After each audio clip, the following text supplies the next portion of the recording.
finally then, moving on to success. What does success mean to you, and has that changed, do you think, I'm going to say as you've got older, but you're not really very old, but I'm very interested to get your response as a younger person, because we've had quite a lot of older ladies on so far, so it'd be interesting to get your take on that. Success to me has absolutely 100% changed for me. I think when I was growing up, especially when I was a teenager, success was getting that grade, it was getting that degree, it was going to that university, it was doing that qualification, but that came at the expense of everything else everything else in life, basically. Yeah, your personal life, social life. Yeah. And I think it was when I started working with my life coach, when I started reading these books, when I started my healing journey, I actually realised there's more in life that I would like. I can't just sit every single day studying or working, because that isn't making me happy. And I used to go around with a face like thunder, my mum used to say. And at the time I used to say to her, but no mum, I do smile, I am happy. But I look back and I know that she was right. I wasn't happy. It wasn't a genuine happiness. No. It was a surface smile. Yes, definitely. I'd flash a smile once in a blue moon or something.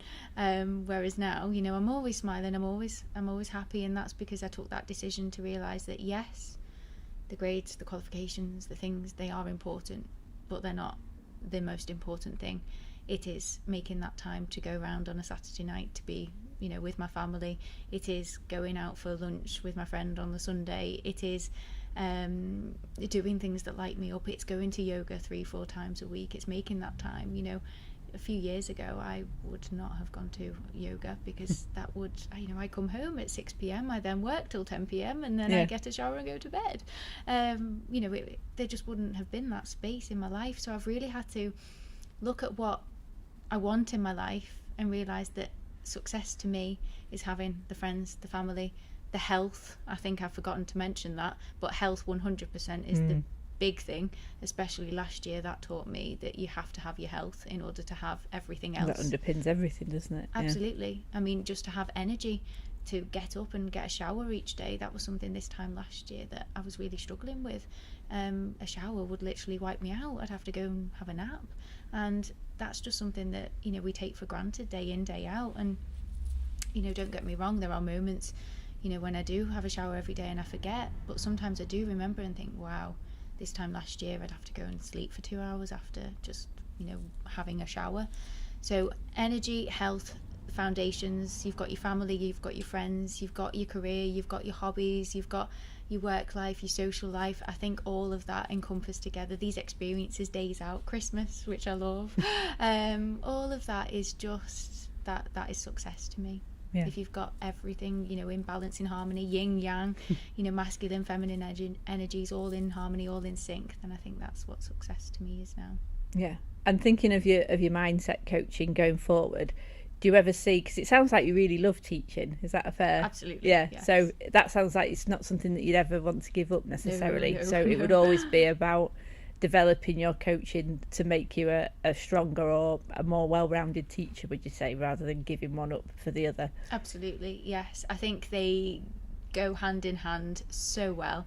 I mean, one of my roles is to train student teachers, and I often find myself going into coaching mode, because rather than telling the student what to do or telling the student, I'm saying, how about this, or explore opportunities to develop practice in this area, or explore how you might do X, or explore how you might do this. Or I'm always asking as well, what did you think to that lesson, or is there anything that you would change about that lesson, or are you open to some feedback, reflections from myself? Because I think, so it helps with that aspect, but it also helps me empower the students that I teach, reminding them that it's not the be all and end all exams, that it is important to prioritise your well-being, that it is so important to reframe those negative beliefs into positive beliefs, and you can reframe them. I think so many people are under this disillusionment that you can't change, but I think it's so possible to change. I think if you've got that drive, that determination, then it 100% is possible. I'm living proof of that, and I know so many people as well who are living proof of that.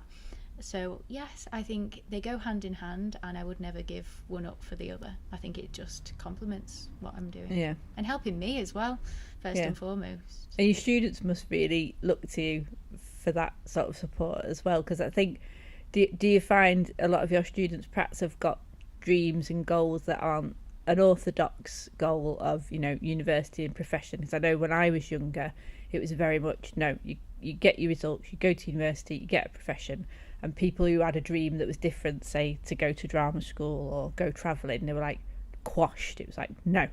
And that sounds like that your students would find much more inspiration from you to take a much more expansive view of life. Yes, 100%. I think university isn't for everybody, and that is fine. And that is something that I will say quite openly. If you want to go off travelling, brilliant, go for it. If you want to go and work in a certain retail shop, brilliant. If that's what's going to light you up, if that's what your spark is, if that's what's going to make you happy, go for it.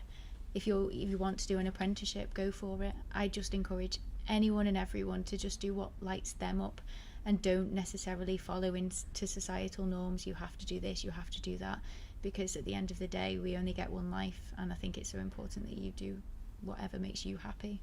Absolutely. So, yeah, especially when I think people, you're at work more than anything else in life generally, aren't you? So if you're miserable at work, then that really impacts on your life. Yeah. Mm-hmm. So what would young Jess say if she could see you now, do you think? Not to be big-headed, but go you. Go you. Well be done, big-headed. You. Yes. Own it. Yeah. Little Jess would say, go you, amazing, well done, keep going. See this as just a stepping stone again to greater things, and again and again and again. And it's just a case of just up leveling every time, and go through what you grow through. Grow through what you go through. Yeah. I always say it the wrong way around. But yes, younger Jess would say, go you. And I don't think she'd believe some of the things you've done, do you think? No way. No way. She wouldn't believe that I would be sitting here, that I would be a teacher, that I would be training to be a mindset coach, that I would be doing circles, that I'd be going to yoga, or that I'd be living on my own, that I'd be going solo travelling. I mean, the list is just endless.